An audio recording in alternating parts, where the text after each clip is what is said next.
Hello and welcome back to Dragon Quest Wall Tutorials. I'm Coach CZZ, and in this video I want to go over the Dragon Ball Event Super High Difficulty quest.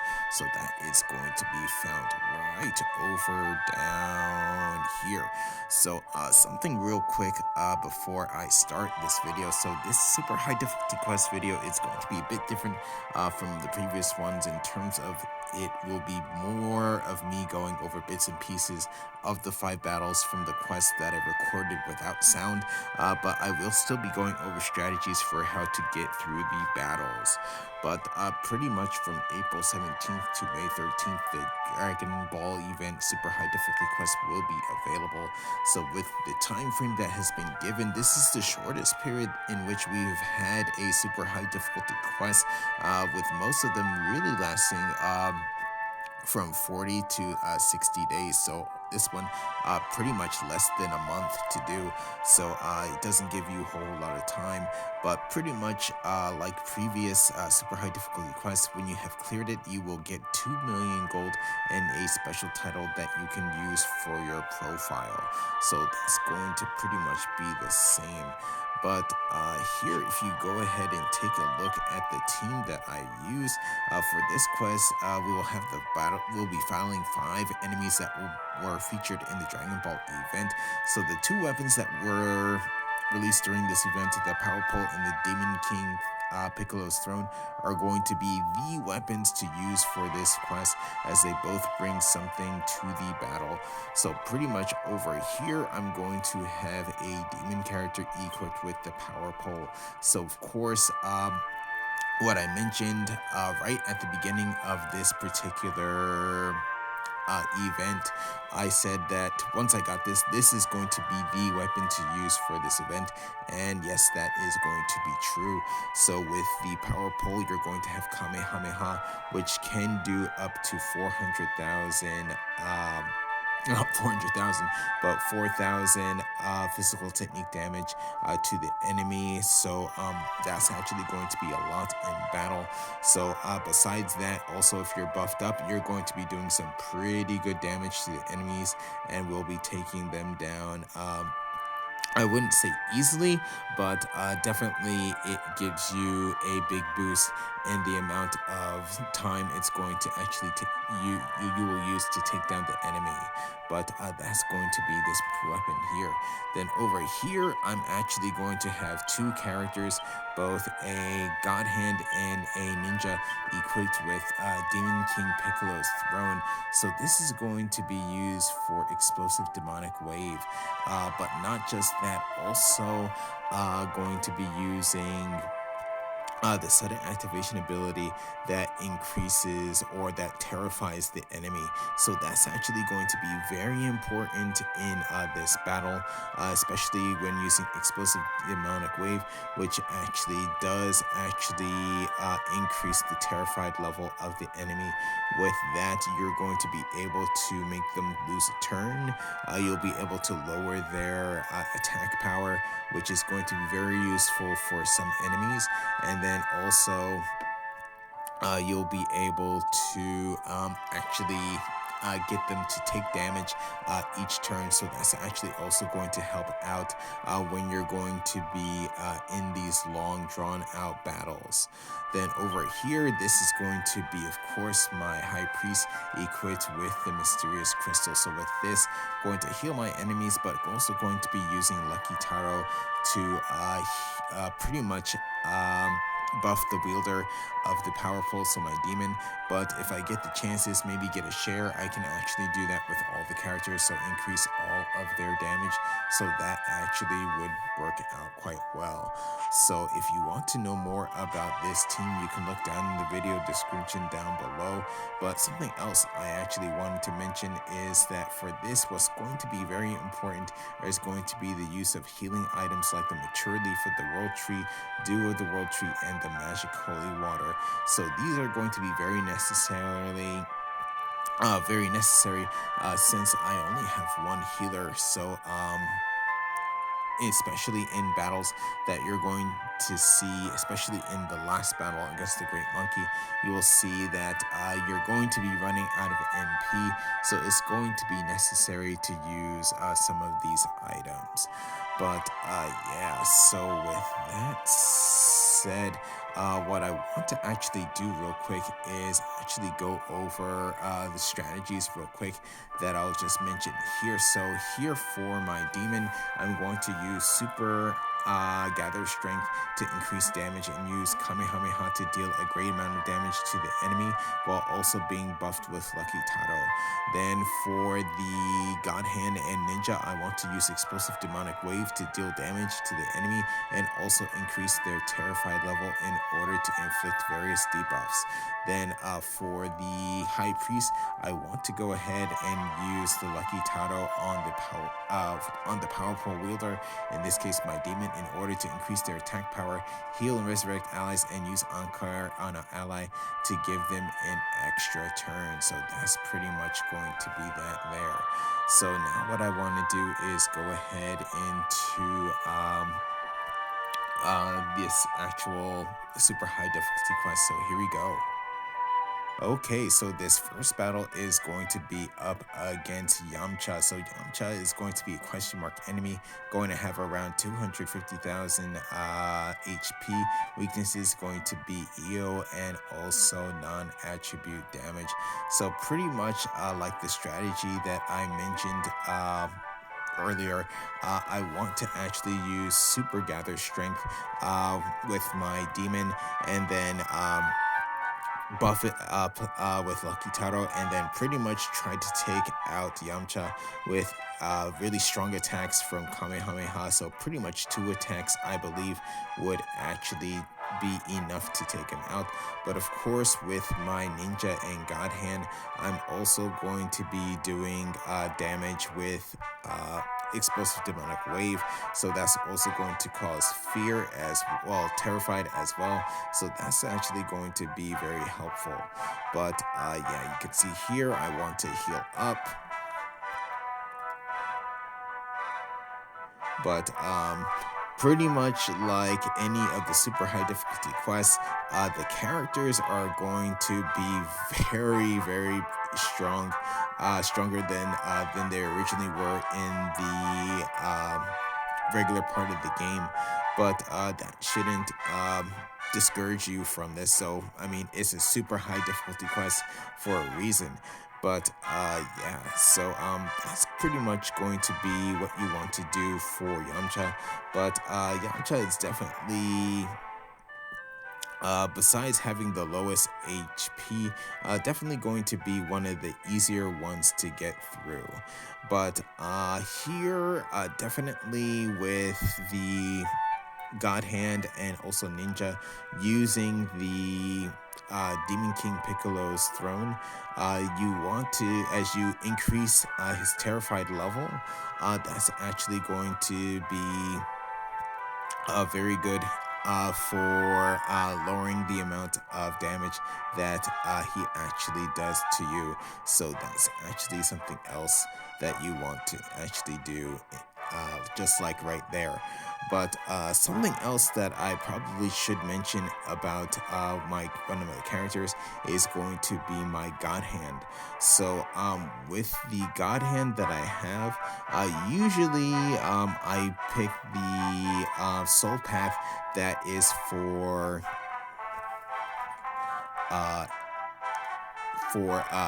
pretty much attacking for the Battle Master soul path. But in this case, I used the actual Paladin one, which actually is going to be very useful in battles that you will see later on.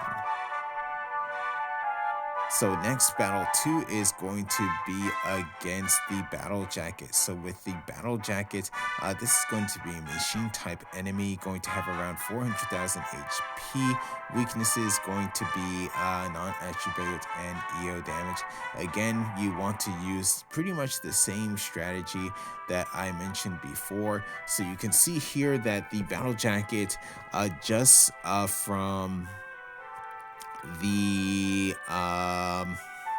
sudden activation abilities of the Demon King Piccolo's throne, it actually has its attack power lowered, and right there to level 2, so that's actually quite good. Not going to be able to kill any of my characters, at least not easily, but see that amount of damage there, though it was 397.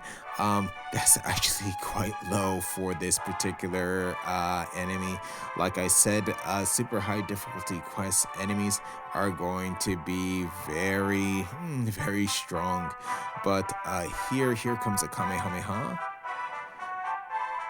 So the idea for this particular battle is to actually try to take this enemy out by I believe it's going to be by the 4th or 5th turn. I believe it's going to be the 4th turn.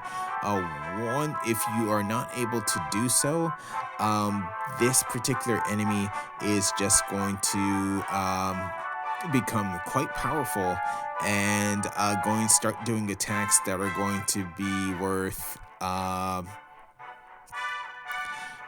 around 2,000 damage. So that's pretty much an instant kill. So yeah, the battle jacket, while it's not terribly hard to get through, is one that if you don't get it done fast enough, it is going to actually mess with you. So definitely that's something that you want to actually do. So next, after the battle jacket, is going to be Tao Pai Pai for battle 3. Again, a question marked enemy, going to have around 350,000 HP weaknesses. Again, EO and non-attribute damage. So again, like I mentioned, the sudden activation abilities are going to be very important here in terms of terrified level. So in the case of Tao Pai Pai, right here you can see his attack power is actually lowered. That's going to be very important when he's going to be using Dodonpa on the 2nd turn, because the original Hokura, he did it only once in a turn, but in this particular battle, since it is super high difficulty quest, he is going to be using it twice in a turn. So that's actually going to be quite devastating, especially if he has his attack power at normal level. But now you see here that his attack power is actually lowered by 2 ranks. So here's Dodonpa, but there, 563 damage. That's actually not a whole lot. And again there, 600 damage. Compared to what it could do, that is actually quite low.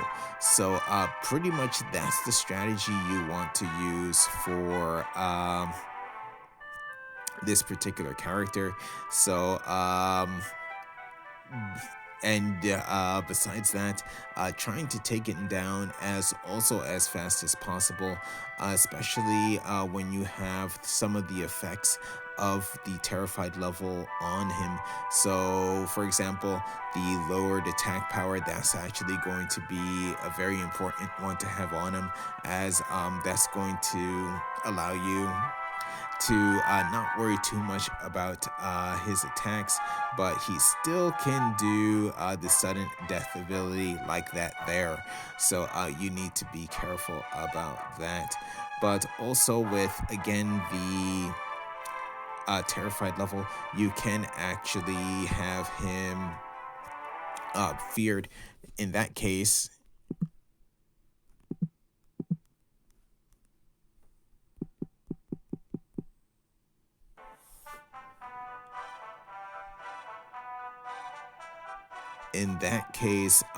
it would be possible to actually just again have free reign to go out on him. But again, the idea is going to be to use again super gather strength, and then after that Kamehameha, as well as being buffed. But as you can see right there, again, is the reason why this is a super high difficulty quest.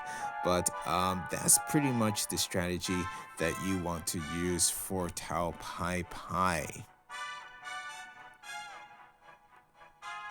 And then here with Battle 4, here we're going to have Demon King Piccolo. Again, going to be a question mark type enemy, around 610,000 HP. In this case, weakness is also going to be like the previous enemies, non-attribute and EO damage.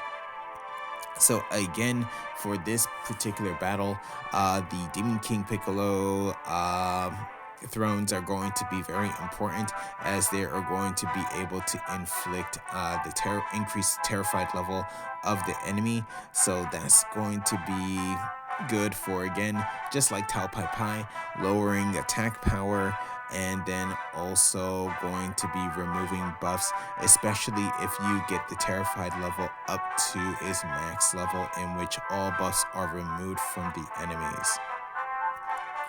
But pretty much just like the video that I did do on Demon King Piccolo, using 2 of the Demon King Piccolo thrones, that's pretty much the strategy you want to use for this particular battle as well. So Demon King Piccolo still does have his abilities. For example, the one that actually does damage to the amount of 8 MP that you have actually have left in your like for each character. But definitely it's not too much to worry about. I would say the one issue that I would say would be you want to have as much HP as possible, especially when they're going to be using that particular ability. But besides that, that's pretty much going to be it there. Here in this case, I decided not to resurrect yet, but there, resurrect with my ninja.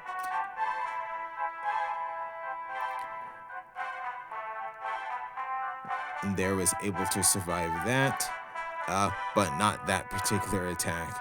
But here, pretty much back with my demon. So if we're going to go ahead, of course, going to use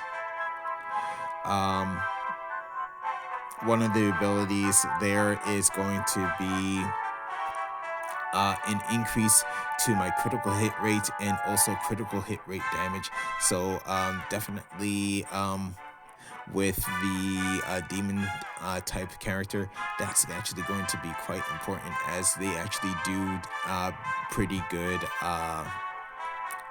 damage, and not only that, also get a lot of critical hit damage as well.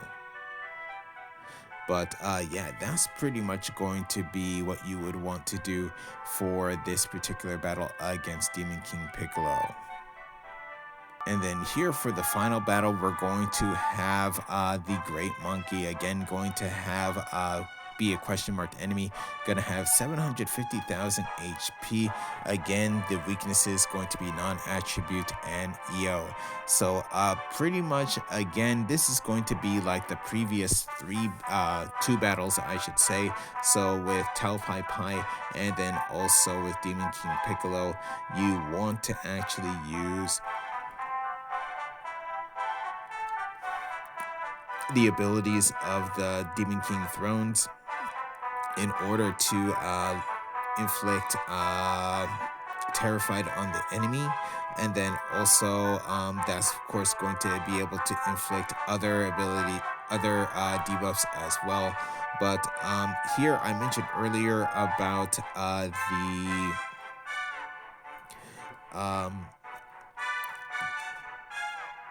I did mention before about my God Hand being equipped with, or the soul path that I used was the Paladin soul path. In this case, that's going to be, you'll have the ability called Chivalric Spirit, which is going to increase the guard rate of the character. Then as that character actually guards attacks, it's going to increase their attack power, and then also with guard as well, and when I do damage the enemy, that's actually going to increase or increase or heal that character as well. But you saw right there with that, I actually had some nice guards with actually not just guarding characters, but also guarding period. So that's actually a very good strategy to get through this particular battle against the Great Monkey. But definitely you see here that the Great Monkey actually has an ability that lowers attack power, so that stomp attack. So that's something that you need to be wary of in this particular battle. But definitely my strategy that I did for this particular battle, what I did was something that I actually never really did outside of the demon special class introduction video, was pretty much putting the demon to sleep. And doing so, it's going to increase the amount of damage that, or lessen the amount of damage taken from physical attacks, especially when you get to max level with it. But there I was actually able to buff up that character there. So here definitely I won't wake up until later into this battle, but eventually you will see that I will get some really nice damage with my demon type character. So here in this particular battle, I believe I was able to get a shadow weave on the enemy, so that actually does help out, of course. Here again, going to increase the power of my demon as they're sleeping. Then next, after that, you can actually see Will's chivalric spirit. You see the buff there, so going to go ahead and just attack. So there, not a whole lot of damage, and that's mainly because of attack power being lowered. And then, of course, just like the Giga Monster battle, the Great Monkey has a counter-attack ability, so that's actually going to, again, only up to 180 damage to your characters, but that's actually not a whole lot considering how much damage that you can actually do to the enemy. Okay, so now here with my demon, they're actually going to start buffing up. So I'm pretty much preparing for the next turn to do some pretty nice damage. There also with the Great Monkey, you saw that they actually do have their attack power lowered, so that's actually very useful in this battle, especially since all these attacks are going to be physical attacks. So you actually did not see any of the characters or enemies in this event that actually use magic. All of them use physical damage. But there, that stomp was one that actually lowers attack power. So there, and then, okay, my character was able to survive that. And I would say mainly that is because of the attack power is lowered. But there, my terrified level is actually about to go away. So hopefully I would get something here. But here, most likely, okay, going to increase, pretty much just increasing buffs so I can actually do pretty good damage to this particular enemy. But pretty much all the time that I spent dealing damage or trying to build up the attack power of my demon, I was pretty much chipping away at the Great Monkey at the same time. So that actually did help out as well. And there, right there, was able to get a nice Lucky Taro.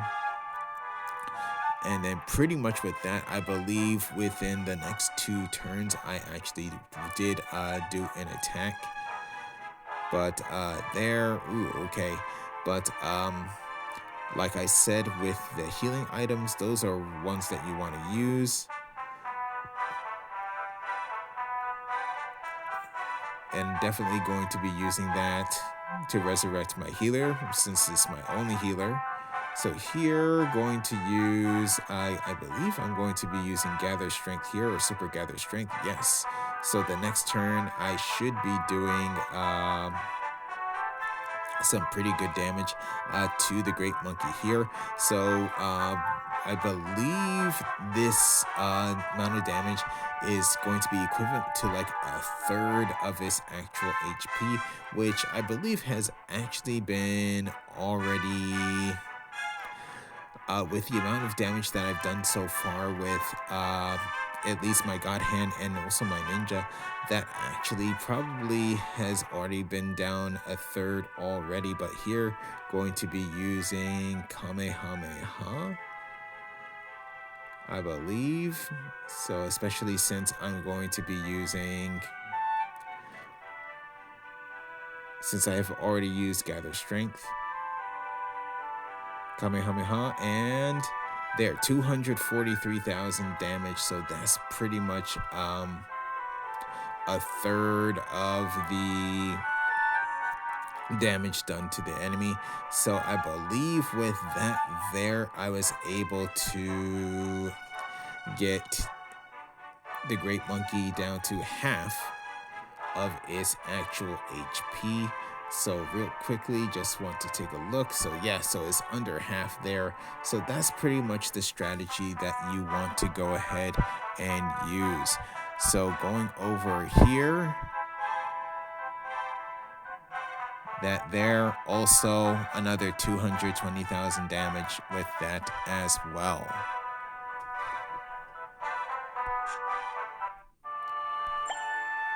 So pretty much that was